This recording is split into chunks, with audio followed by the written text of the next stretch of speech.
ñu boole ci daje tey bi. dama wax léegi ci nasaraan ni bi mooy première fois ma ñëw fàkkee ci atelier bu ñu tenir ci ab salle bu ñu nekkee premier ministre ba léegi. li ko waral mooy solo si ñu jagleel lii ngeen di liggéey fii muy ci li ëpp solo ci loolu mën a suqali réew mi ndax dafa jëm ci lii di wërsëg li ñu yàlla wërsëgale ci li ñu tuddee ressource naturelle mooy lépp loo xam ne yàlla def na ko ci suuf si lu mel ni pétrole wala gaz wala zircon wala pétrole ak yeneen yu mel loolu nag am na tuuti lu ci yàlla wërsëgale Sénégal tuuti na bëri na buñ ko yoroon niñ ko war a yore boobu ba léegi dina am lu bëri lu mu andi ci jeexital ci koom-koomu réew mi ñun nag biñ ci dalee wax yàgg na moo tax ma sawar ñëw fekkee ci lii ndax bu ngeen di fàttaliku 2016 biñ ciy wax ba bind ci téere boobu la ñuy door a wax ni am nañu pétrole Sénégal ñu bindoon ci ab téere boo xam ne ba léegi kenn ku ne mun na koo liir di nga gis liñ ci waxoon ci gàttal wane woon nañu salfaañe yi ñu salfaañe woon condition yi ñu jëlee suñu pétrole wala suñu gaz bi nekk Saint-Louis ak Kayar ci yan anam lañ ko joxe woon ak ni mu ñàkkee woon dëppoo ak li nga xam ne mooy njëriñu réew mi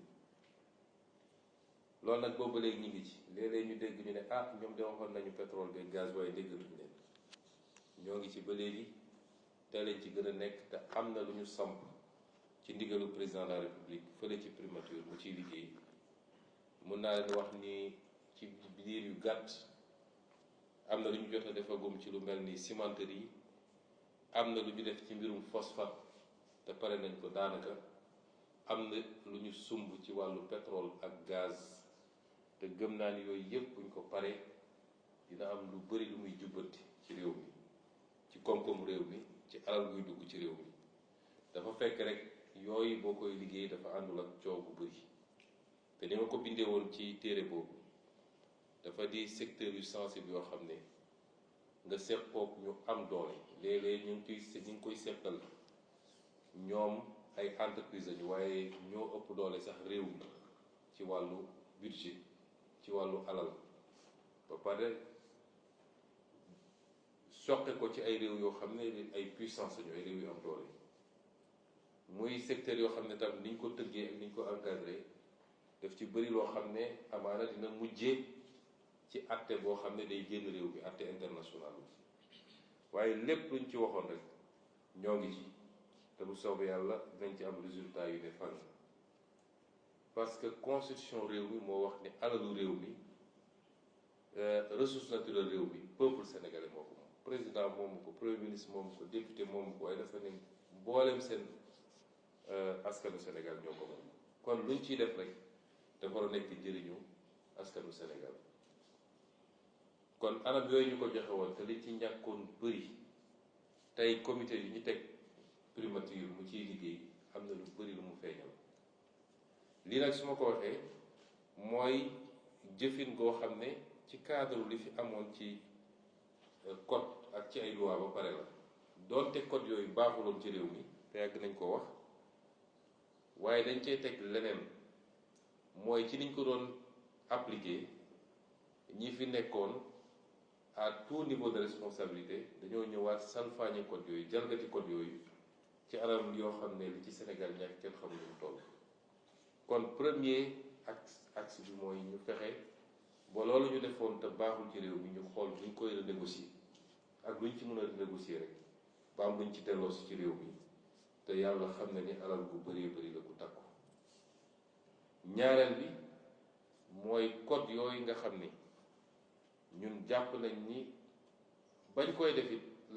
li ci jublu woon mooy comme mosuñu woon gis pétrole wala gaz Sénégal comme li ñu jàppoon ni suñu capacité ci or ak ci fer lu néew la ak yeneen yu mel noonu il faut ñu def code boo xam ne day sax nit ñi sawar a ñëw li ñuy wax code incitatif nga xam ne day attirer nit ñi parce que ak loo ci munti dégg it dafa di ay secteurs yoo xam ne li mu laaj ci jumtuwaay ci alal ak ci xarale léeg-léeg sénégalais yi amuñu ko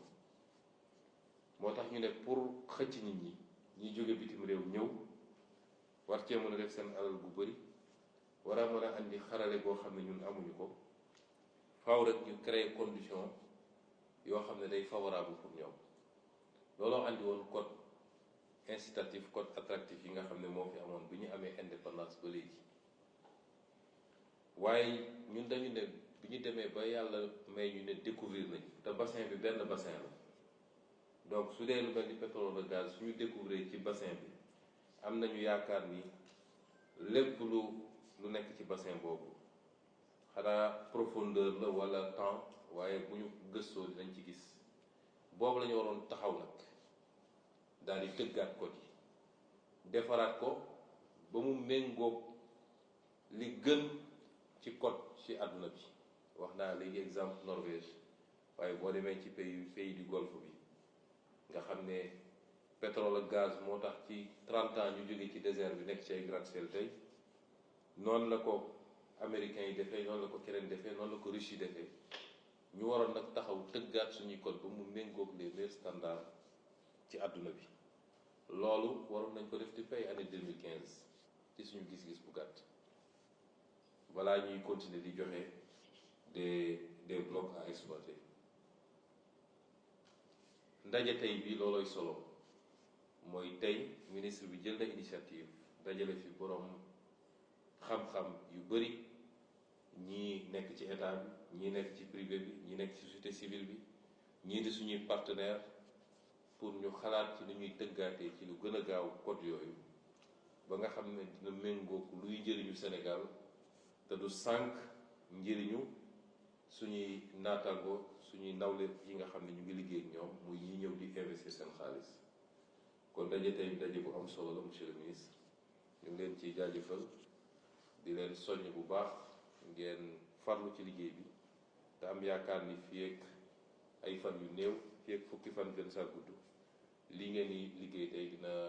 conclusion yi dañ ko am di ngeen ñu ko jébbal ba ñu mun koo booleeg yeneen travaux yi nga xam ne ñu ngi koy def ci yeneen comité pour que fileeg peut-être mois de septembre en tout cas septembre octobre maximum ñu mën a solliciter assemblée nationale pour jox réew mi ay code yu bees tàq yoo xam ne méngoo nag njëriñu askan wi ñu ngi leen di gërëm di leen sant asalaamaaleykum wa rahmatulah.